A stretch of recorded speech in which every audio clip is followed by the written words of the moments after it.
Stock market में, तो आज अलग ही लेवल का हमें सेल ऑफ देखने को मिला है मार्केट में। निफ्टी एक टाइम पे 2000 पॉइंट डाउन हो गया था और बैंक निफ्टी तो 4000 पॉइंट डाउन बंद ही हुआ है। इंडिया विक्स 27% ऊपर। और आप लोग जानते हैं ये सब चीज़ें आज हमें क्यों देखने को मिली है, क्योंकि बीजेपी की सीट बहुत ही ज़्यादा नीचे हमें देखने को मिली। 250 से भी नीचे हमें बीजेपी की सीट देखने को मिली, ठीक है, 250 से भी नीचे। और आपका एग्ज़िट पोल ये दिखा रहा था कि आराम से 300 प्लस है बीजेपी की और एनडीए की 350 प्लस, ठीक है। अब मैंने आपको पहले भी बोला था कि ये जो एग्ज़िट पोल है इन पे बिल्कुल भी भरोसा मत किया करो, ठीक है। मगर ऐसा भी नहीं है कि हमने एग्ज़िट पोल का फ़ायदा नहीं उठाया। फ्राइडे को मैंने चिल्ला चिल्ला के, मतलब आप लोग अगर हमारे टेलीग्राम से ज्वाइन हो जाओगे ना तो आपको दिख जाएगा ऊपर की तरफ मैसेज कि इसे चिल्लाना ही बोल सकते हैं। चिल्ला चिल्ला के बोला था मंडे गैप अप होगा, मंडे गैप अप होगा, मंडे गैप अप होगा, ठीक है। और मंडे इतना ज़बरदस्त गैप अप हुआ। उसके बाद हमने सारी की सारी लॉन्ग की पोजीशन मंडे को ही बुक कर ली थी, ठीक है, ओपनिंग में बुक कर ली थी। अब मैंने उसके बाद आपको अपडेट भी कर दिया था कि ये जो आज मंडे का दिन है, इस दिन आप लोग ये मत सोचिए कि कोई बाइंग हो रही है। यहाँ पे सप्लाई हो रही है और कुछ भी नहीं, ठीक है, सप्लाई हो रही है। और इसका सबसे बड़ा जो है एविडेंस ये इस कैंडल में था। ये जो पहली 15 मिनट की कैंडल थी इसमें ये एविडेंस था कि यहाँ पे ज़बरदस्त सप्लाई हुई है। आप लोग देख सकते हैं जो कैंडल है ये open is equals to high की कैंडल है, ओपन हाई। अब देखो आपको एक चीज़ बता देता हूँ, अगर मार्केट में इतनी ही मजबूती है, इतनी मजबूती है, तो कैंडल ओपन हाई नहीं बन सकती, ओपन हाई नहीं बन सकती। ओपन हाई बन गई, उसके बाद भी ऐसा नहीं हुआ कि हमें पूरा दिन कोई ख़ास मजबूती देखने को मिली। तो मैंने आपको टेलीग्राम में यही अपडेट किया था कि यहाँ पे सप्लाई ही हो रही है और मैं आने वाले टाइम में अच्छा खासा फॉल देखने वाला हूँ। और जो जून मंथ का हाई है, जून मंथ का हाई है वो इसी वीक लग जाएगा, इसी वीक जून मंथ का हाई लग जाएगा। और आज के लिए भी मैंने आपको यही अपडेट दिया था कि आज के लिए मेरा व्यू यही रहेगा कि हम सेलिंग की अपॉर्चुनिटी देखें, बाइंग की तरफ बिल्कुल भी ना देखें, ठीक है। और हम लोग डे लो के आसपास क्लोज करें। और आप लोग देख सकते हैं कितना ज़बरदस्त फॉल आया, कितना ज़बरदस्त फॉल, ठीक है।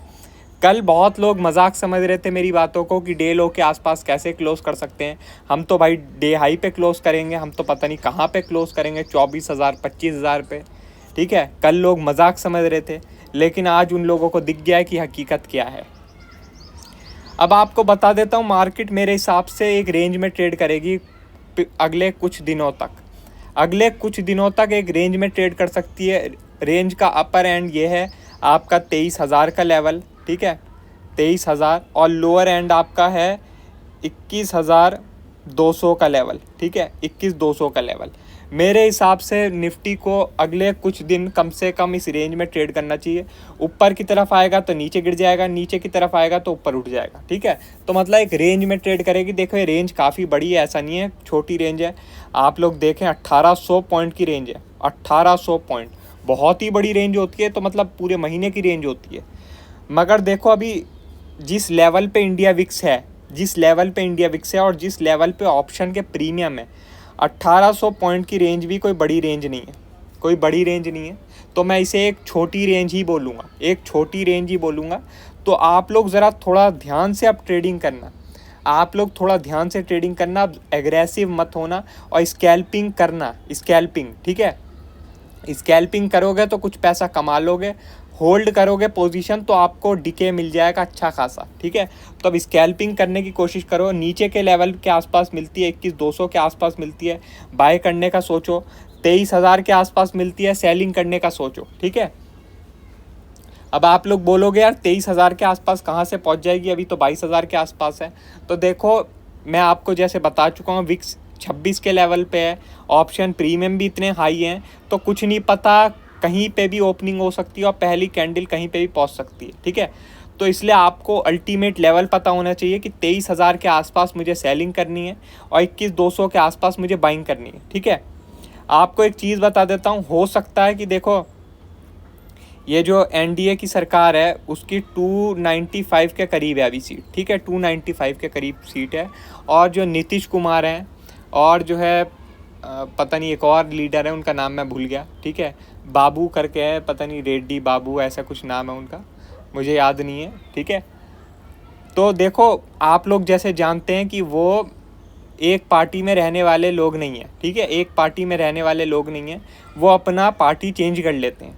तो अगर ये 292 नीचे आ गई, मतलब ये 295 नीचे आ गई एनडीए की, ठीक है, एनडीए की ये 295 सीटें नीचे आ गई किसी भी जो है एलआई के हटने से, ठीक है, चाहे नीतीश कुमार हट जाएं या दूसरे वाले नेता हट जाएं, ठीक है, तो भाई बहुत ही बड़ा इफेक्ट आ सकता है फिर मार्केट पे, क्योंकि देखो फिर तो बीजेपी का सरकार ही नहीं रहेगी, बीजेपी आउट ही हो जाएगी, ठीक है, बीजेपी सरकार से ही आउट हो जाएगी, तो ये बहुत बड़ा इम्पैक्ट डाल सकती है।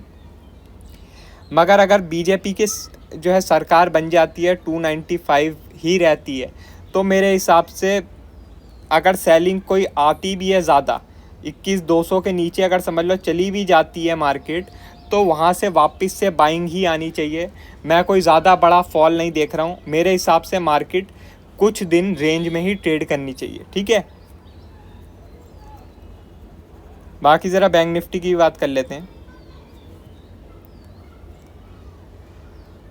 तो देखो बैंक निफ्टी तो और भी कमज़ोर है, आपको रीज़न पता ही होगा कि पीएसयू इंडेक्स 15% गिरा आज, 15%, ठीक है।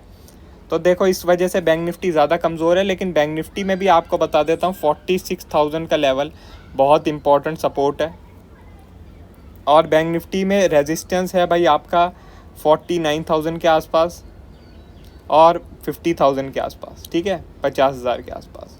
तो ये आपके रेजिस्टेंस लेवल है और ये आपका सपोर्ट लेवल है। रेंज बहुत बड़ी है बैंक निफ्टी में भी, मगर देखो जो रेंज है वही रेंज है, मैं आपको कुछ और तो बता नहीं सकता कि 48,000 का 48,000 का लेवल या 47,000 का लेवल, ऐसे उल्टे पुल्टे लेवल तो मैं आपको कुछ बता नहीं सकता, क्योंकि इन लेवलों की कोई वैल्यू नहीं है। जिन लेवलों की वैल्यू है वो मैंने आपको बता दिए हैं, 49,000 और 50,000 और 46,000, इन लेवलों की वैल्यू है।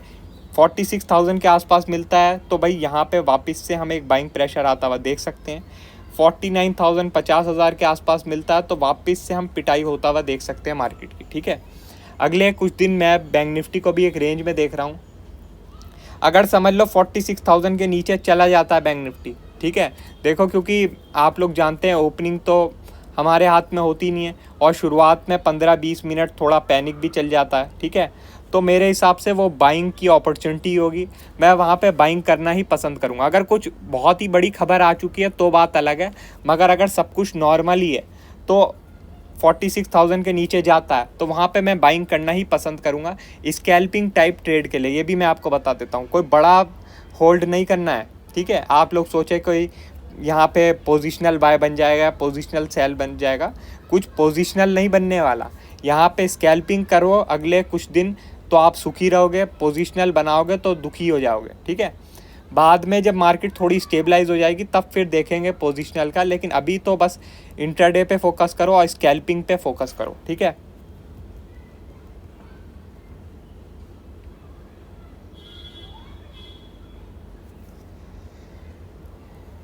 बाकी आप लोग ऑप्शन भी देख सकते हैं आज कितने ऊपर गए हैं, दिसंबर के ऑप्शन तक पता नहीं कहाँ ही पहुँच गए हैं।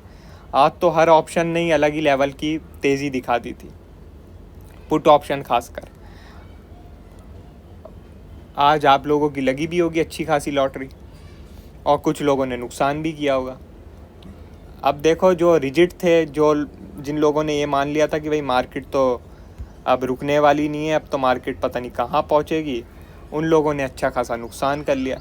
जो लोग थोड़े सेंसिबल थे, जिन लोगों ने बस मंडे के लिए लॉन्ग पोजीशन कैरी करी और आज जो है सुबह से ही सेलिंग करी, क्योंकि देखो सुबह से ही संकेत थे, इंडिया अलायंस सुबह से ही मजबूत थी। मैंने आपको टेलीग्राम में भी अपडेट किया था कि इंडिया अलायंस अच्छी खासी टक्कर दे रही है, ठीक है।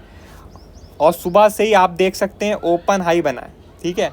ओपन हाई मैंने आपको बताया ये कितना शक्तिशाली होता है। अब जो सेंसिबल थे उन लोगों ने सेलिंग कर ली, पैसा कमा लिया। जो लोग अपना सारा सेंस खो चुके थे और जो लोग उसी चीज़ में लगे हुए थे 400 पार में, उन लोगों ने आज फिर अपना अच्छा खासा नुकसान कर लिया। तो इससे यही पता चलता है थोड़ा सेंसिबल रहो तो सही रहेगा। बाकी इमोशन में आओगे तो फिर मार्केट किसी इमोशन को नहीं देखती है, वो आपको नुकसान ही देती है। तो थोड़ा अपने सेंस में ट्रेडिंग करो, आप काफ़ी बेहतर कर पाओगे। ठीक है, बाकी और कोई अपडेट होगी मैं आपको टेलीग्राम में बता दूंगा। वीडियो अच्छी लगी हो तो लाइक कर देना और चैनल पर नए हो तो सब्सक्राइब कर देना। आज के लिए बस इतना ही, थैंक यू।